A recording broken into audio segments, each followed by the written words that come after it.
Welcome back to another technical deep dive here in the debug zone. Today we're tackling a big question and breaking it down with insights from other users. Hopefully this clears up some misconceptions and helps you get the answer you need. So buckle up, stay a little curious, and let's jump right in.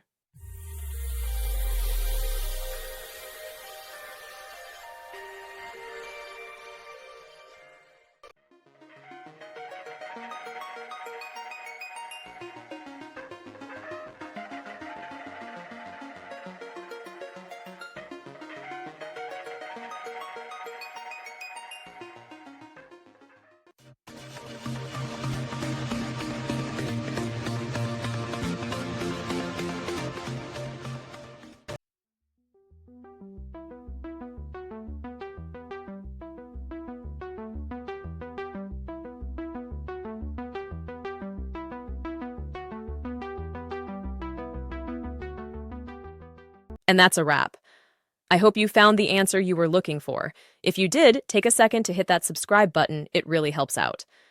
And let me know in the comments which solution worked best for you. See you next time in the debug zone.